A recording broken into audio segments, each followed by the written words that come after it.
much, Madam Chair. And I could just listen to you for another 10 minutes because you have really laid the ground. And, you know, as long as we're talking about ridding the country of DEI, women are on the head of that chopping block because we bring more diversity to our country than anybody else.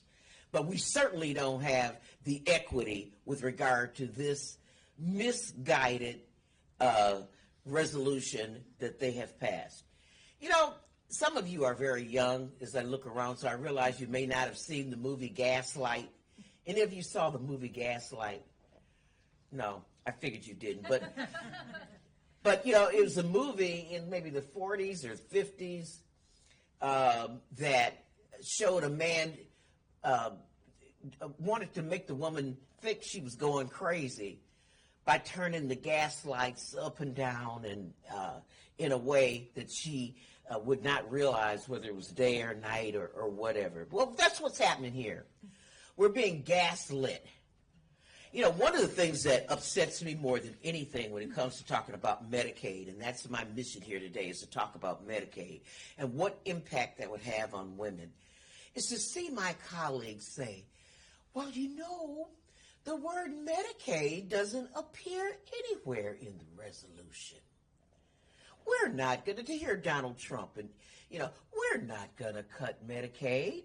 Well, when I look at their budget instructions from the Energy and Commerce Committee, they're told that they must cut $880 billion. Now, I just ask you, is it a coincidence that the federal share of Medicaid is $880 billion? And even if you think that that just happens to be a coincidence, literally, when you look at the jurisdiction, consumer protection, energy, numbers of other things that are under the jurisdictions of energy and commerce, if they cut everything else out, just zeroed out everything else in the budget and stood up to their promise of not messing with Medicaid, that would also include the Children's Health Insurance Program, which is Medicaid, wouldn't touch Medicaid, there would only be $135 billion left.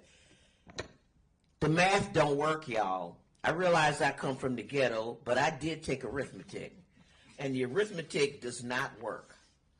They are either lying, they have Stockholm syndrome, or they're just straight up trying to gaslight us.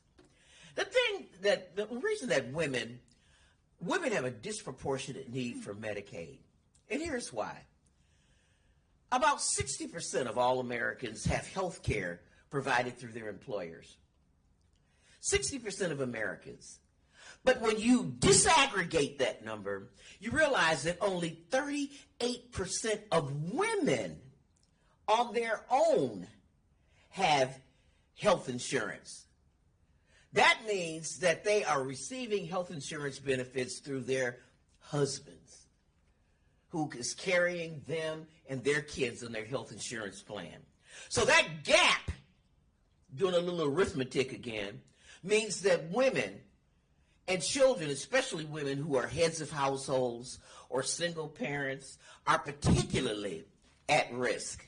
Children who may not be in a household headed by a man are particularly at risk. And it's not just about abortion care. There's a lot of care that women need as women. And places like Planned Parenthood and clinics that use Medicaid funds that diagnose and catch breast cancer early.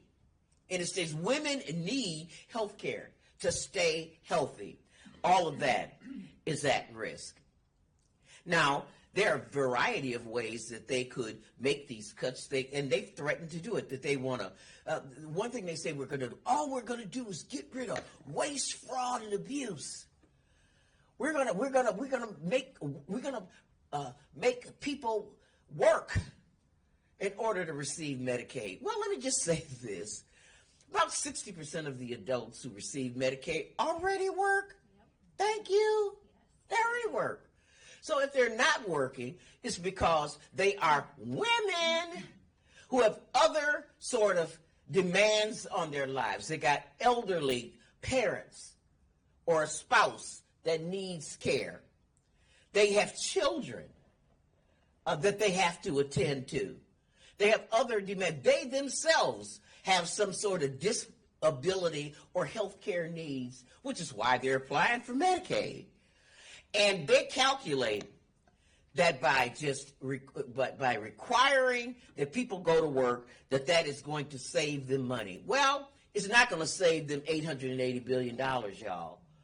Our calculation is, at best, that would be about $100 billion, just to simply deny people the benefit.